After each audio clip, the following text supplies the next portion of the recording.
बादल गरज रहे थे, बिजली रह रह कर चमक रही थी, बारिश मूसलाधार शुरू हो गई थी। जाने किस वक्त रात को बारिश थम गई, बादल गरजना और बिजली चमकना बंद हो गई। चारों तरफ एक कहर आलूद सन्नाटा छा गया। मैंने अपना पत्थर की तरह सख्त चेहरा देखने की कोशिश की कि शायद सुबह का उजाला फैल रहा हो, लेकिन बाहर अंधेरा ही अंधेरा था। जो आदमी पहरा दे रहे थे उनकी आवाज भी सुनाई नहीं दे रही थी। मुझे रह रह कर पोशाली का ख्याल आ रहा था। उसकी क्या हालत होगी, वो तो शायद बेहोश हो चुकी होगी। खुदा खुदा करके रात गुजर गई। आधा दिन नींद बेहोशी की हालत में और दिन और रात दर्द और कर्ब के आलम में गुजर गई थी। सारा बदन फोड़े की तरह दुख रहा था। मैंने टांगों को जरा सा खोलने की कोशिश की तो हड्डियों में से ऐसी टीस उठी कि मैं बिलबिला कर रह गया। ऐसे अजाब से मेरा वास्ता कभी नहीं पड़ा था। हैरानी की बात थी कि पोशाली के संदूक से उसकी हल्की सी आवाज भी सुनाई न दी थी। दिन का उजाला फैला तो मैंने दर्जों से झांक कर बाहर देखा। दरख्तों में रोशनी हो रही थी, परिंदों के बोलने की आवाजें आने लगी थी। मैंने गार्ड्स को देखा, वो स्टेन गन उठाए चल फिर कर पहरा दे रहे थे।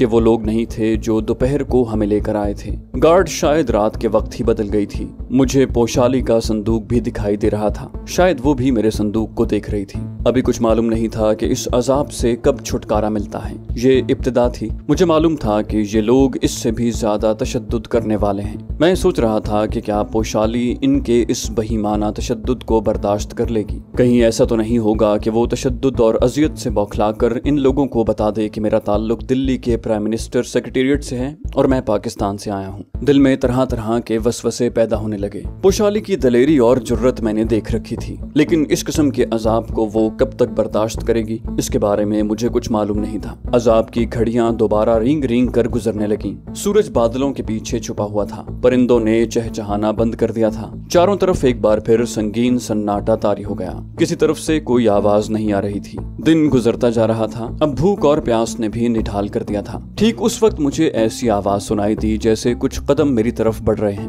अब मुझ में बाहर देखने की भी हिम्मत नहीं थी। ये कदम मेरे करीब आकर रुक गए। फिर किसी ने संदूक का ढकना उठा दिया। ऊपर से दिन की रोशनी का छपाका सा हुआ तो मैंने आंखें बंद कर ली। संदूक की सामने वाली दीवार भी खोल दी गई थी। इंसानी हाथों ने मुझे बाहर खींच लिया। मैं गीली घास पर अभी तक वैसे ही पड़ा था जैसे बंद संदूक में पड़ा था। मेरी पसलियों में जोर से ठोकर मारी गई। मैंने दर्द को दांतों में ही दबा लिया और आंखें खोल दी। 4 स्याह फाम मेरे ऊपर खड़े थे। उन्होंने मुझे उठाया तो मेरी टांगों ने खड़े होने से इनकार कर दिया। मैं गिर पड़ा। मैं वैसे ही पड़ा रहा। मेरे सर पर एक स्टेन गन वाला नीम फौजी खड़ा था। सामने पोशाली का संदूक भी खोला जा रहा था। संदूक की दीवार हटाकर पोशाली को बाहर घसीट कर लाया गया तो मैं ये देख कर दंग रह गया कि वो अपने पांव पर खड़ी हो गई। अगरचे उसकी टांगें 2-1 बार डगमगाई मगर वो सीधी खड़ी थी। पोशाली का ये अज़्म और इस्तक़लाल देखकर मुझे शर्मिंदगी महसूस हुई और मैं भी जल्दी से उठ खड़ा हुआ। टांगें डगमगाती रहीं मगर मैं खड़ा रहा। हमारी गर्दनों में रस्सी डालकर हमें एक तरफ खींचा जाने लगा।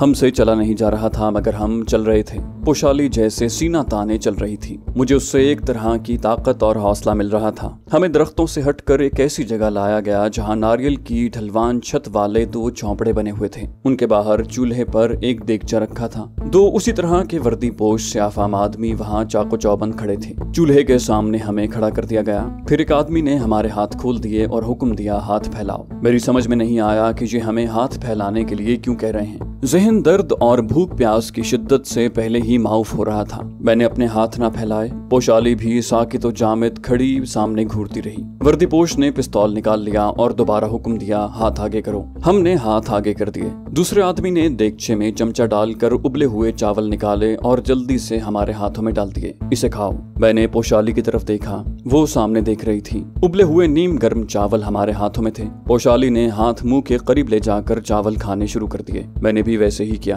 बहुत जल्द हमने चावल खा लिए। हमें एक बार फिर हाथों में चावल डाल कर दिए गए। हम वो भी खा गए। एक आदमी पानी से भरा हुआ प्लास्टिक का लोटा ले आया। हमें मुंह खोलने का हुक्म दिया गया। मैंने अपना मुंह खोल दिया। हमारे मुंह में लोटे से पानी गिराया जाने लगा। मैं घटाघट पानी पी गया। पोशाली ने भी वैसा ही किया। उसे खांसी आ गई। मेरे साथ भी कुछ वैसा ही हुआ। लोटा परे हटा दिया गया। उसके साथ ही हमारे हाथ एक बार फिर बांध दिए गए और गर्दन में पड़ी हुई रस्सियां खींचकर हमें अलग अलग बैरकों में बंद कर दिया गया। जिस बैरक में मुझे बंद किया गया वो साफ सुथरी थी। फर्श नंगा था और कोने में एक कुर्सी रखी थी। वर्दीपोश ने मेरे हाथों की रस्सी खोलकर मेरे पाँव में जंजीर डाल दी और अंग्रेजी में कहा, बाथरूम सामने है, और दरवाजे को बाहर से ताला लगाकर चल दिया। बाथरूम तंग और तारीक था। बाल्टी में पानी भरा हुआ था। मेरा बदन दुख रहा था। बड़ी मुश्किल से मैंने हाथ मुंह धोया, आंखों पर बार बार पानी के छींटे मारे और बाहर आकर कुर्सी पर बैठ गया। लोहे की जंजीर मेरे साथ साथ चल रही थी। उस जंजीर को पहले की तरह कमरे के वस्ती खंबे से बांध दिया गया था। जंजीर इतनी लंबी थी कि मैं कुर्सी तक जा सकता था मगर दीवार को छू नहीं सकता था। कुर्सी पर बैठने से मुझे बेहद सुकून महसूस हुआ।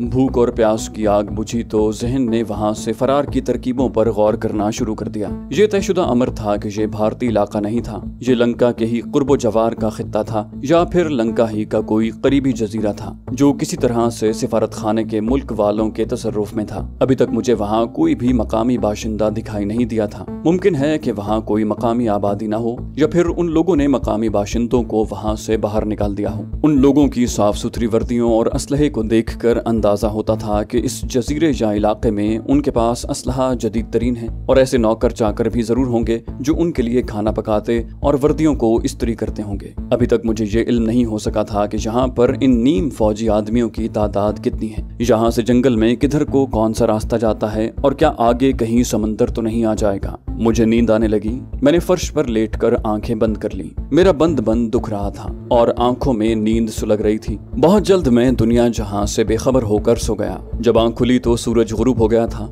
सलाखों वाली खिड़की के बाहर अंधेरे का गुबार फैलने लगा। छत वाला कमजोर सा बल्ब रोशन था। लकड़ी के फर्श पर लाल बेग रींग रहे थे। मैंने बाल्टी के पानी से मुंह पर छींटे मारे और फर्श पर आकर बैठा ही था कि दरवाजा खुला और एक नीम फौजी गार्ड नारियल के प्याले में उबले हुए चावल रख कर बाहर चला गया। मुझे भूख लग रही थी। फौरन चावल हड़प कर गया। जिस्म में थोड़ी बहुत ताकत जरूर आ गई थी। मैं फरार के मंसूबों पर गौर करने लगा। पोशाली करीब ही किसी ऐसी झोंपड़ी में रखी गई थी। मुझे उसे भी अपने साथ लेना था लेकिन फरार का कोई मंसूबा मेरी समझ में नहीं आ रहा था। रात गुजरती चली गई। दोपहर के बाद से कोई मुझे लेने या पुछगिछ करने नहीं आया था। शायद वो मुझे एक दिन का आराम देना चाहते थे ताकि मैं नया तशद्दुद सहने के लिए फिर से तैयार हो सकूं। बाहर खामोशी और अंधेरा छाया हुआ था। किसी जानिब से रोशनी नजर नहीं आ रही थी। किसी वक्त बाहर से पहरा देते हुए गार्ड के कदमों की चाप जरूर सुनाई दे जाती। मुझे कई बार कोलंबो वाले अपने एजेंट का ख्याल आया। शायद वो हमें यहाँ से निकालने के लिए कोई जतन करे लेकिन मुझे उससे ज्यादा उम्मीद नहीं थी। मैं आंखें बंद किए फर्श पर पड़ा था। टांग या बाजू पर किसी कीड़े के रेंगने का एहसास होता तो उसे जोर से हाथ मारकर जहन्नुम रसीद कर देता। मान झोंपड़े या कमरे के बाहर किसी आदमी के कराहने की ऐसी आवाज बुलंद हुई जैसे किसी ने उसे छुरा घोंप दिया हो। फिर धप की आवाज आई। मैं जल्दी से उठकर बैठ गया और बल्ब की कमजोर रोशनी में आंखें फाड़ फाड़ कर दरवाजे की तरफ देखने लगा। उसके साथ ही सारा इलाका गोलियों की जोरदार आवाजों और हैंड ग्रेनेड के धमाकों से गूंज उठा। लोगों का शोर सुनाई देने लगा। मैं जल्दी से उठकर खिड़की के पास आया। जंजीर की वजह से मैं खिड़की से 5 फुट पीछे ही रह गया। बाहर जंगल में मुसलसल फायरिंग हो रही थी। क्या यहाँ बगावत हो गई है या किसी दुश्मन ने हमला कर दिया है? मैं अभी ये सोच रहा था कि दरवाजा धड़ाक से खुला और 3 आदमी हाथों में स्टेन गन थामे अंदर दाखिल हुए। उन्होंने आते ही तमिल जबान में कहा, चलो जल्दी से निकल चलो, हम तुम्हें यहाँ से निकालने आए हैं, जल्दी करो। मैंने उन्हें पाँव में जंजीर का बताया तो एक आदमी ने गन की नाली मेरे टखने के पास ही जंजीर के ऊपर रख कर ट्रिगर दबा दिया। धमाके हुए और जंजीर टूट गई। उन लोगों ने सरों पर तमिल गोरीलों की तर्ज के रुमाल बांध रखे थे। उनके रंग भी तमिलों की तरह नस्वारी थे। मैं उनके साथ ही बाहर निकल आया। क्या देखता हूँ कि झोंपड़ी के बाहर उस गार्ड की लाश पड़ी है जो पहरा दे रहा था। एक तरफ वैसे ही 2 तमिल आदमी स्टेन गन लिए खड़े हैं और कभी कभी पीछे की तरफ फायरिंग करने लगते हैं। पोशाली भी उनके पास ही खड़ी थी। मुझे देखते ही फायरिंग करते हुए तमिलों ने तमिल जबान में कहा, तुम हमारा मुंह क्या देख रहे हो, जल्दी से समंदर की तरफ भागो, क्या हमें भी मरवाना चाहते हो? मैं, पोशाली और 4 तमिल जंगल में एक तरफ दौड़ने लगे। बहुत जल्द हम अंधेरे में आ गए। बैरकों और झोंपड़ों की तरफ से फायरिंग तेज हो गई। लोगों की घबराई हुई आवाजें सुनाई दे रही थी। इनमें में मुझे बुचर की आवाज भी सुनाई दी। मैं बड़ा खुश था कि अपने एजेंट ने आखिर हमें निकालने के लिए आदमी भेज ही दिए। हमें बचाकर ले जाने वाले तमिल कमांडो आगे आगे जा रहे थे। मैं और पोशाली उनके बीच में थे। आगे वाले एक तमिल ने झुंझुला कर कहा, क्या वो हरामी कश्ती ले आए होंगे? हमारे पीछे पीछे आने वाले तमिल ने जवाब दिया, क्यों नहीं आए होंगे इब्राहिम? क्या उन्हें 5000 की रकम नहीं चाहिए? मैं समझ गया कि इन लोगों ने रुपया देकर यहाँ के मकामी माहीगीरों का बंदोबस्त किया है। ऐसा अक्सर होता रहता है। ये कोई नई हैरान कुन बात नहीं थी। हम जंगल के अंधेरे में भागे जा रहे थे। दूर दरख्तों की तारीकी में रोशनी सी होकर बुझ गई। हमारे साथी रुक गए थे।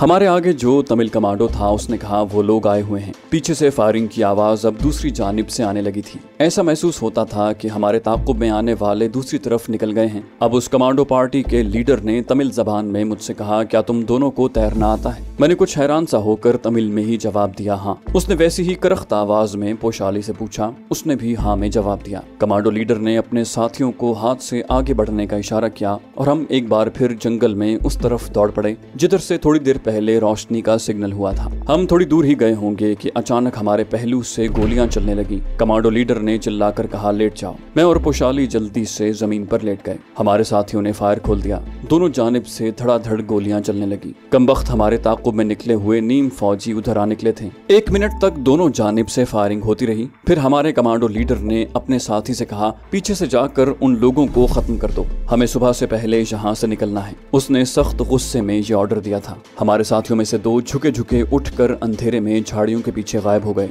कमांडो लीडर और उसके 2 साथी बराबर स्टेन गन से फायरिंग कर रहे थे। थोड़ी देर बाद किसी आदमी की चीख बुलंद हुई और फिर फायरिंग रुक गई। तमिल लीडर ने तमिल जबान में अपने साथियों को फायरिंग रोकने का हुक्म दिया और फिर बोला, हरामी खत्म हो गया। उसने हमें उठने का इशारा किया। इतने में हमारे जो आदमी भाग गए थे वापस आ गए। हमारे लीडर साथी ने कहा, भागो कश्ती की तरफ, और हमने फिर जिधर से रोशनी का सिग्नल हुआ था उस तरफ भागना शुरू कर दिया। थोड़ी ही देर बाद हम दरख्तों से बाहर निकल आए। हमारे सामने खुला आसमान था जिस पर सितारे चमक रहे थे और उनकी फीकी रोशनी में स्याह काला समंदर दूर दूर तक फैला हुआ था। यहाँ 2 आदमी जिनके लिबास माहीगीरों जैसे थे और जो मकामी बाशिंदे मालूम हो रहे थे, लालटेन के गिर्द कपड़ा लपेटे खड़े थे। उन्होंने हमें देखते ही लालटेन बुझा दी। हम समंदर की तरफ दौड़े। समंदर के किनारे पर एक कश्ती खड़ी थी। कश्ती के पास गए तो दोनों माहीगीरों ने अपना मुआवजा तलब किया। हमें बचाने वाली पार्टी के लीडर ने जेब से एक लिफाफा सा निकाल कर उन्हें दिया और बोला, पूरे 5000 हैं। हमने एडवांस नहीं काटा, अब यहाँ से दफा हो जाओ। दोनों माहीगीर लिफाफा लेकर वापस जजीरे के दरख्तों की तरफ गायब हो गए। कश्ती ज्यादा बड़ी नहीं थी मगर उसमें किसी न किसी तरह हम 7 आदमी बैठ गए।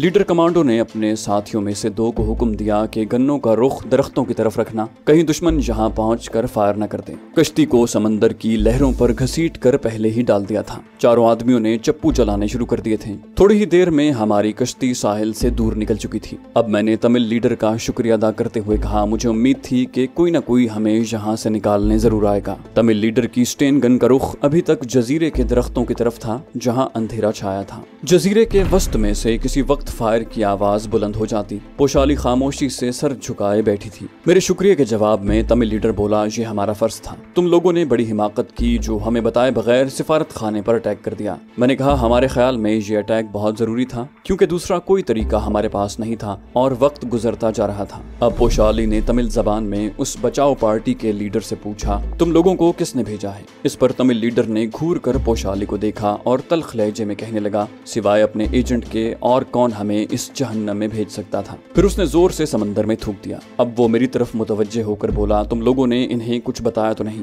मैंने नफी में सर हिलाते हुए कहा, 1 दिन और 1 रात में उन्होंने हम पर बहुत भयानक तशद्दुद किया लेकिन हमने कुछ नहीं बताया। तमिल लीडर ने कहा, शाबाश, हमें तुमसे यही उम्मीद थी। ये एक छोटा सा टापू है, कोलंबो से ज्यादा दूर नहीं है। तुम हमें ये बता दो कि अपने एजेंट का खुफिया ठिकाना किस जगह पर है ताकि हम तुम्हें वहाँ पहुँचा दें। यकदम से मेरा माथा ठनका। मेरे अंदर खतरे की घंटी बज उठी। अगर ये शख्स हमारा है तो इसे उसके खुफिया ठिकाने का इल्म होना चाहिए। कहीं हमें किसी जाल में तो उलझाया नहीं जा रहा। पोशाली मेरे साथ लगकर बैठी थी। उसने आहिस्ता से मेरा हाथ दबाया। मुझे यकीन हो गया कि फरार का ये सारा मंसूबा एक ढोंग और सोचा समझा ड्रामा है और ये लोग हमसे हमारे एजेंट का ठिकाना मालूम करना चाहते हैं। गहरे स्याह समंदर में कश्ती हिचकोले खाती जा रही थी। तमिल लीडर ने मुझसे अपने एजेंट का पता पूछा था, जहां वो बज़ाहिर हमें पहुंचाना चाहता था, लेकिन मैंने भांप लिया कि ये शख्स हमारा आदमी नहीं है और हमें जजीरे की कैद से फरार करवाने का ड्रामा रचाया गया है, ताकि हमारी हमदर्दियां हासिल करके और खुद को अपने ग्रोह का आदमी जाहिर करके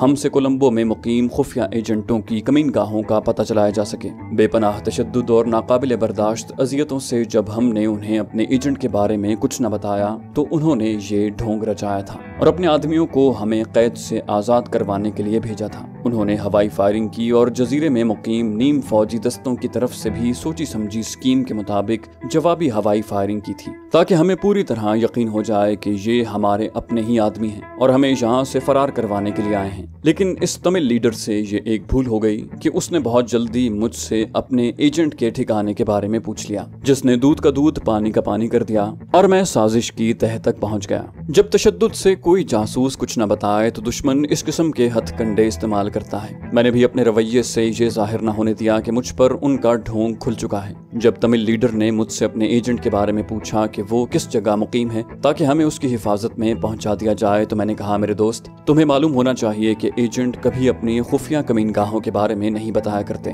मैंने मजीद मोहतात रवैया इख्तियार करते हुए कहा, दूसरी बात यह है कि हमें अचानक और हमारी मर्जी के खिलाफ इस मुहिम में उलझाया गया है। हम तो रूसी सिफारत खाने में मामूली नौकरी करते थे और समरनॉफ के कत्ल का जो हम पर इल्जाम लगाया गया है वो भी हमने नहीं किया। जब मैं अपनी सफाई पेश करने लगा तो तमिल लीडर ने फौरन अपना लहजा तब्दील कर लिया। ये तुम कैसी बातें कर रहे हो? हम तुम्हारे अपने आदमी हैं। हमने तो तुम्हें रूसी सिफारत खाने में एक खास मिशन देकर नौकर करवाया था। कोलंबो वाले अपने एजेंट का एड्रेस मुझे भी मालूम नहीं। मैं भूल गया था कि वो मास्टर स्पाई है और मास्टर स्पाई खुद किसी एजेंट के सामने नहीं जाता। बहरहाल हम तुम्हें कोलंबो पहुंचा देंगे। हमारी ड्यूटी सिर्फ इतनी ही है, आगे तुम खुद जहां जी चाहे चले जाना। अब मैं इस तमिल लीडर की बातों में आने वाला नहीं था। ये बात मुझ पर खुल चुकी थी कि ये तमिल और उसके साथ ही दुश्मन के आदमी हैं और हमसे मालूमात हासिल करने का ये एक दूसरा ड्रामाई अंदाज है। पोशाली मेरे साथ ही कश्ती में बैठी थी। उसने मेरा हाथ दबाकर इस बात का इशारा दिया था कि वो भी इन लोगों की चाल समझ गई है। हमने एक बार फिर अंधेरे में एक दूसरे की तरफ खामोश नजरों से देखा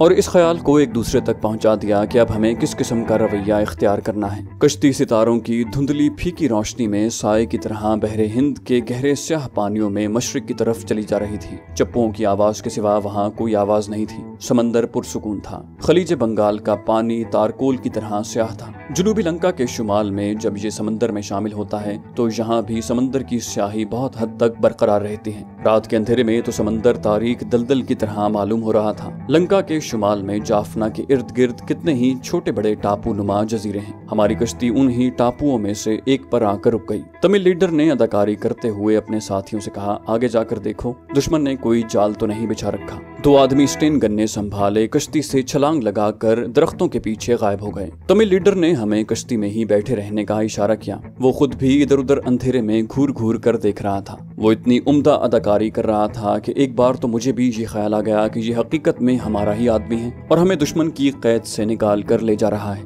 मगर मेरी छठी हिस्स बार बार खबरदार कर रही थी कि ये सब फ्रॉड है और हमसे एजेंटों के बारे में मालूमात हासिल करने के लिए जाल फेंका गया है। चंद सेकंड के बाद दोनों आदमी वापस आ गए। उन्होंने बताया कि रास्ता साफ है। तमिल लीडर ने हमें अपने पीछे आने के लिए कहा। हम मरतूब फजा वाले अंधेरे जंगल से गुजरते हुए एक ऐसी जगह पहुंचे जहां तारीकी में एक बुत का हयूला सा नजर आया। ये बुत काफी ऊंचा था, जबकि उसकी टांगें पिंडलियों तक जंगली घास में छुपी हुई थी। उसके अकब में नारियल और बांस की बनी हुई 3-4 झुग्गियां नजर आईं। तमिल लीडर ने आहिस्ता से कहा, ये जगह महफूज है, जहां तुम दोनों को कल का दिन गुजारना होगा। कल शाम को वो स्टीमर यहाँ आएगा जो भारत से पटसन और मिट्टी का तेल लाता है। हमने उसके मालिक से बात तय कर रखी है। वो तुम्हें अपने स्टीमर में छुपा कर कोलंबो पहुंचा देगा। मैंने उसका शुक्रिया अदा किया तो वो भी स्टेन गन को कंधे से उतारते हुए बोला, हमें तुम्हारी सिक्योरिटी की ड्यूटी सौंपी गई है। कोलंबो पहुंचकर अगर तुम फिर पकड़े गए तो मुझसे पूछगिछ हो सकती है। बेहतर होगा कि तुम मुझे अपने एजेंट की जगह बता दो ताकि मैं खुद तुम्हें अपनी हिफाजत में उसके पास पहुंचा दूं। उस शख्स ने दूसरी बार अंधेरे में तीर चलाया था, लेकिन मैं उसके दिल का राज पा चुका था। मैंने कहा, अगर मुझे इसका इल्म होता तो मैं तुम्हें जरूर बता देता, लेकिन यकीन करो मेरे दोस्त कि उस एजेंट को मैंने आज तक देखा भी नहीं। उसके एक साथी ने हमें जान से मार देने की धमकी देकर रूसी सिफारत खाने से कागजात चोरी करवाने पर मजबूर किया था। मुझे तो उसकी शक्ल भी याद नहीं रही। उसने अपने चेहरे को नकाब में छुपा रखा था। तमिल लीडर ने उसके बाद इस मौजू पर कोई बात न की। उठते हुए बोला, तुम दोनों सामने वाली झोंपड़ी में चले जाओ, मेरे आदमी तुम्हारी हिफाजत करेंगे, मैं सुबह आऊंगा। वो तेज तेज कदम उठाता हुआ दरख्तों के पीछे गायब हो गया। उसके दोनों आदमी जरा दूर खड़े थे। उनमें से एक तमिल हमारे करीब आकर तमिल जबान में बोला, तुम बेफिक्र होकर आराम करो, हम बाहर पहरा दे रहे हैं। मैं और पोशाली झोंपड़ी में आ गए। उसके अंदर सिवाय जमीन पर बिछी हुई नारियल की छाल के अंधेरे में हमें कुछ भी नजर न आया। हम दोनों छाल पर बैठ गए और सरगोशियों में बातें करने लगे। सबसे पहली बात जो मैंने पोशाली से की वो ये थी कि हमें सुना जा रहा है, इसलिए जुमानी बातें करनी होंगी। हमारी किसी बात से ये जाहिर नहीं होना चाहिए कि हम वाकई जासूस हैं। हम बेगुनाह और लाताल्लुक हैं। इस हिकमत अमली से मैं पहले वाला मौक़िफ़ इख्तियार करना चाहता था कि हमें कुछ नहीं मालूम, क्योंकि ये हकीकत साबित हो चुकी थी कि ये लोग हमारे ग्रुप के आदमी नहीं हैं। मैं और ताजिक मुसलमान लड़की पोशाली एक दूसरे के साथ सरगोशियों में बात कर लेते थे। रात काफी गुजर गई थी, हमें नींद आने लगी। मच्छर बहुत तंग कर रहे थे। हमें लालटेन या मोमबत्ती रोशन करने की इजाजत नहीं थी। मैंने पोशाली से कहा कि वो थोड़ी देर के लिए सो जाए। उसने अंधेरे में अपना सर नफी में हिलाया। मेरा जहन उस वक्त एक दूसरी स्कीम पर गौर कर रहा था। हम जल्लाद सिफत शाहफाम बुचर की कैद से वक्ती तौर पर निकल आए थे। जिस टापू पर हमें रखा गया था वहां से अगर हम फरार होने की कोशिश करते हैं तो हमें ज्यादा आदमियों का मुकाबला नहीं करना पड़ेगा। उस वक्त सिर्फ 2 तमिल बाहर पहरा दे रहे थे, जिन पर मैं बड़ी आसानी से काबू पा सकता था। मैंने पोशाली को सरगोशी में अपना इरादा बताया तो उसने मेरा हाथ दबा दिया, लेकिन मुंह से कुछ न बोली, जैसे कह रही हो कि अभी सब्र करना चाहिए। मैंने उठकर झोंपड़ी के दरवाजे पर दर्ज से बाहर देखा। पहले तो अंधेरे में कुछ नजर न आया, फिर अचानक तारीकी में 2 साए उभरे। वो झोंपड़ी से चंद कदम के फासले से गुजर गए। उन्होंने स्टेन गन्ने उठा रखी थी। उसके बाद फिर 3 आदमियों के साए नमूदार हुए।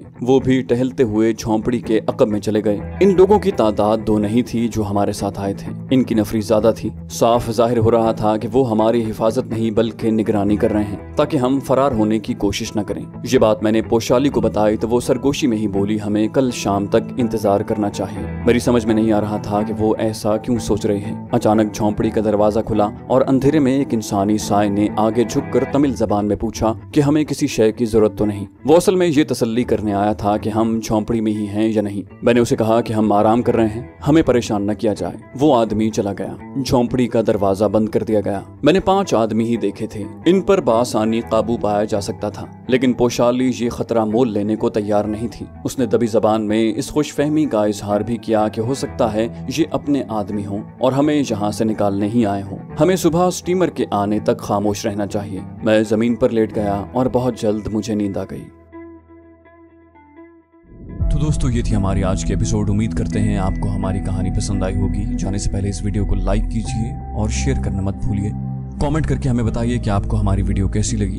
और अगर अभी तक आपने इस चैनल को सब्सक्राइब नहीं किया तो इसे सब्सक्राइब कीजिए और बेल आइकन दबाकर ऑल नोटिफिकेशंस ऑन कर लीजिए।